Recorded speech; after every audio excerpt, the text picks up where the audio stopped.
അസ്സലാമു അലൈക്കും പ്രിയപ്പെട്ട മുഅ്മിനീങ്ങളെ. നമ്മൾ ഒരിക്കലും കേൾക്കാൻ ആഗ്രഹിക്കാത്ത വാർത്തയാണ് നമ്മുടെ മക്കളുടെ മരണം. നമ്മുടെയൊക്കെ ജീവനും ജീവിതവും നമ്മുടെ മക്കൾക്ക് വേണ്ടിയാണ്. ആ മക്കളുടെ മരണം നമുക്കൊരിക്കലും സഹിക്കാൻ പറ്റില്ല. മക്കൾ മരണപ്പെട്ടാലുള്ള മാതാപിതാക്കളുടെ അവസ്ഥ, നാളെ അവരുടെ മുന്നോട്ടുള്ള ജീവിതം വല്ലാത്തൊരവസ്ഥയായിരിക്കും. നമുക്കറിയാവുന്നതാണ് മക്കൾ മരണപ്പെട്ട ഓരോ മാതാപിതാക്കളുടെയും അവസ്ഥ. എന്താ ചെയ്യുക? മാതാപിതാക്കളൊന്നും അറിയാതെയാണ് ഓരോ മക്കളും ഓരോ പണിയൊപ്പിക്കുന്നത്. അവരോട് പറഞ്ഞാലൊന്നും അവർ കേൾക്കില്ല. എന്തെങ്കിലും പറഞ്ഞാൽ അവർക്ക് ദേഷ്യമാണ്, നമ്മളോട് പിണക്കമാണ്. മക്കളെ, നിങ്ങളോടുള്ള ഇഷ്ടം കൊണ്ടാണ് മാതാപിതാക്കൾ അവിടെ പോകല്ലേ ഇവിടെ പോകല്ലേ എന്നും പറഞ്ഞ് നിങ്ങളുടെ പിന്നാലെ നടക്കുന്നത്. കണ്ടില്ലേ ഈ ഒരു പൊന്നുമോൻ്റെ മരണം? ഏറെ സന്തോഷത്തോടെ കളിച്ചും ചിരിച്ചും കൂട്ടുകാരോടൊപ്പം കുളിക്കാൻ പോയതാ. പഠിക്കണം, നമ്മളെല്ലാം പഠിക്കണം, നീന്തലും പഠിക്കണം, എല്ലാം പഠിക്കണം. അത് നമ്മുടെ സുരക്ഷ ഉറപ്പിച്ചുകൊണ്ടായിരിക്കണം നമ്മുടെ പഠിത്തവും കളിയും ഒക്കെ. നമ്മൾ ആർക്കും ഒരു പരീക്ഷണമാവാൻ പാടില്ല. എന്ത് പഠിക്കുമ്പോഴും മുതിർന്ന എല്ലാം അറിയാവുന്ന ഒരാൾ നമ്മുടെ കൂടെ വേണം. പ്രിയപ്പെട്ടവരെ, ഏറെ സങ്കടപ്പെടുത്തുന്ന വാർത്തയാണ് ഇപ്പോൾ നമുക്ക് ലഭിച്ചത്. സോഷ്യൽ മീഡിയയിലൂടെ നമുക്ക് ലഭിച്ചതാണ്. ഈ ഒരു വാർത്ത ഞാൻ വായിച്ചതും വല്ലാതെ സങ്കടമായിപ്പോയി. ഒരുപാട് ഇതുപോലുള്ള മരണവാർത്തകൾ നിങ്ങളുടെയൊക്കെ മുന്നിൽ എത്തിച്ചിട്ടുണ്ട്. അവരുടെയൊക്കെ കുടുംബത്തിൻ്റെ വേദനയിൽ നമ്മളൊക്കെ പങ്കുചേർന്നിട്ടുണ്ട്. മരണപ്പെട്ടവർക്കൊക്കെ ദുആ ചെയ്തിട്ടുമുണ്ട്. നിങ്ങളൊക്കെ ദുആ ചെയ്യുമെന്നുള്ള വിശ്വാസമാണ് ഇതുപോലുള്ള മരണവാർത്തകൾ നിങ്ങളുടെയൊക്കെ മുന്നിലെത്തിക്കുന്നത്. പെരുമ്പാവൂർ വളയൻ ചിറങ്ങര കനാലിൽ കുളിക്കാനിറങ്ങിയ ഒരു 10ാം ക്ലാസ് വിദ്യാർത്ഥി മുങ്ങി മരണപ്പെട്ടിട്ടുണ്ട്. കണ്ടന്തറ സ്വദേശിയായ റിനാസാണ് മരണപ്പെട്ടത്. 15 വയസ്സാണ് പ്രായം. പെരുമ്പാവൂർ വോയ്സ് ഹൈസ്കൂളിലെ 10ാം ക്ലാസ് വിദ്യാർത്ഥിയാണ് റിനാസ്. ഏറെ സന്തോഷത്തോടെ കളിച്ചും ചിരിച്ചും 2 സഹപാഠികളോടൊപ്പം കനാലിൽ കുളിക്കാനിറങ്ങിയതായിരുന്നു. റിനാസ് ആദ്യം ആഴം കുറഞ്ഞ ചെറിയ കനാലിലായിരുന്നു കുളിച്ചത്. പിന്നെ ആവേശം മൂത്തു. പ്രിയപ്പെട്ടവരെ, പ്രിയപ്പെട്ട മക്കളെ, തീയോടും വെള്ളത്തോടും കളിക്കുമ്പോൾ ശ്രദ്ധിക്കണം. അവിടെയാണ് അപകടം ഒളിഞ്ഞു കിടക്കുന്നത്. കാണാൻ നല്ല ഭംഗിയായിരിക്കും, നല്ല പ്രശാന്ത സുന്ദരമായ പുഴ. പുറമേന്ന് കാണുമ്പോൾ വെള്ളത്തിന് ഒഴുക്കൊന്നും ഉണ്ടാവില്ല. നല്ല നിശബ്ദമായ തെളിഞ്ഞ വെള്ളം. നമ്മൾ അറിയാതെ നമുക്കറിയാത്ത പുഴയിൽ, നമുക്കറിയാത്ത കുളത്തിൽ നമ്മൾ ഇറങ്ങുമ്പോൾ ശ്രദ്ധിക്കണം. ഈ പുഴയിലൊക്കെ അടിയൊഴുക്ക് എന്ന് പറയുന്ന ഒരു സംഭവമുണ്ട്. അത് മുകളിൽ നിന്ന് കാണുന്നവർക്കൊന്നും തോന്നില്ല. നല്ല നിശബ്ദമായ പുഴ. വെള്ളത്തിനാണെങ്കിൽ ഒരു അനക്കവും ഉണ്ടാവില്ല. പക്ഷെ നമ്മൾ ഇറങ്ങിയാലാണ് ചുഴലി, അടിയൊഴുക്ക്. അതിൽ നമ്മൾ പെട്ടുകഴിഞ്ഞാൽ പിന്നെ രക്ഷപ്പെടാൻ ഒരുപാട് പാടാണ്. അതാണ് ഈ പൊന്നുമോനും സംഭവിച്ചത്. വെള്ളം എന്ന് പറയുന്നത് ആവേശമാണ്. നമ്മളൊക്കെ കടലിൽ ഇറങ്ങിയാൽ കാണുന്നില്ലേ, വീണ്ടും വീണ്ടും മുന്നോട്ട് പോകാൻ നമുക്ക് തോന്നും. അതൊരു ആവേശം തന്നെയാണ്. ആ ഒരു ആവേശത്തിലാണ് ഇങ്ങനെയൊക്കെ സംഭവിക്കുന്നത്.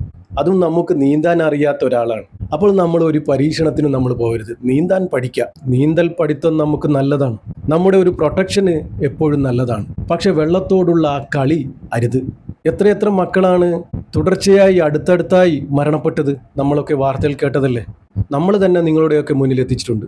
നിങ്ങൾ ഇതൊന്നും മാതാപിതാക്കൾ അറിയാതെ പോകുന്നതാണെന്നറിയാം. നമ്മൾ ഒരുപാട് കണ്ടതാണ്. സ്കൂളിൻ്റെ അടുത്തുള്ള പുഴയിലൊക്കെ കുട്ടികൾ കുളിക്കുന്നതും ആ കുളത്തിൽ മുങ്ങി മരണപ്പെട്ടതൊക്കെ നമ്മൾ കണ്ടിട്ടുണ്ട്.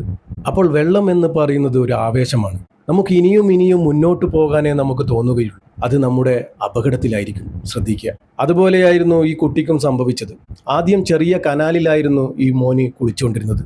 പിന്നെ ആവേശം മൂത്തപ്പോൾ വലിയ കനാലിൻ്റെ, മെയിൻ കനാലിൻ്റെ അടുത്ത് പോയി ഷട്ടറിനരികിലേക്ക് നീങ്ങി ചാടിയതോടെയാണ് ഈ അപകടം സംഭവിക്കുന്നത്. നീന്തൽ അറിയാത്തത് കൊണ്ട് തന്നെ വെള്ളത്തിൽ അടിയൊഴുക്കിൽപ്പെട്ട റിനാസിനെ രക്ഷിക്കാൻ വേണ്ടി കൂട്ടുകാർ ഒരുപാട് ശ്രമിച്ചുവെങ്കിലും അവർക്ക് അതിന് സാധിച്ചില്ല.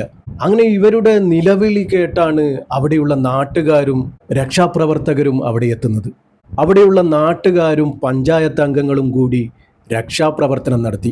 അങ്ങനെ ആ കുട്ടിയെ എങ്ങനെയെങ്കിലും പുറത്തെടുത്തുവെങ്കിലും ആ കുട്ടിയുടെ ജീവൻ രക്ഷിക്കാനായില്ല. മരണപ്പെട്ടുപോയി. ഇന്നാലില്ലാഹി വ ഇന്നാ ഇലൈഹി റാജിഊൻ.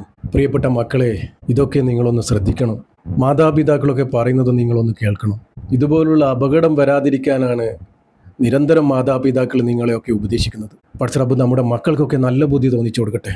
പ്രിയപ്പെട്ടവരെ, മരണപ്പെട്ടവർ പോയിരിക്കുന്നത് പടച്ചറബ്ബിലേക്കാണ്. ഇവിടെ ജീവിച്ചിരിക്കുന്ന ആ പൊന്നുമോൻ്റെ മാതാപിതാക്കളുണ്ട്. പടച്ചറബ്ബേ, ആ മാതാപിതാക്കളുടെ മനസ്സ് മാറാതെ നീ നോക്കണേ റബ്ബേ. ആ മാതാപിതാക്കൾക്ക് നീ ക്ഷമയും സമാധാനവും സഹനശക്തിയും നീ കൊടുക്കണമേ റബ്ബേ. പ്രിയപ്പെട്ടവരെ, എല്ലാവരും ദുആ ചെയ്യണം. അർഹമുറാഹിമായ റബ്ബേ, പടച്ച റബ്ബേ, സഹിക്കാൻ പറ്റുന്നില്ല റബ്ബേ, കാണാൻ പറ്റുന്നില്ല റബ്ബേ. പൊന്നുമോനാണ് റബ്ബേ റബ്ബിലേക്ക് മടങ്ങിയിരിക്കുന്നത്. രാവിലെ വരെ കളിച്ചും ചിരിച്ചും നടന്ന പൊന്നുമോൻ റിനാസ് പടച്ച റബ്ബേ നിന്റെ റഹ്മത്തിലേക്ക് വന്നിരിക്കുകയാണ് റബ്ബേ. ആ പൊന്നുമോന് നീ സ്വർഗം കൊടുത്ത് അനുഗ്രഹിക്കണേ റബ്ബേ. ഖബറിലെയും നരകത്തിലെയും മുഴുവൻ അദാബിനെ തൊട്ടും ആ പൊന്നുമോനെ നീ കാക്കണേ റബ്ബേ. പടച്ച റബ്ബേ, ഇതുപോലുള്ള മരണത്തിൽ നിന്നും നമ്മുടെ മക്കളെയൊക്കെ നീ കാക്കണേ റബ്ബേ. അപകട മരണത്തിൽ നിന്നും നമ്മുടെ മക്കളെ നീ കാക്കണേ റബ്ബേ.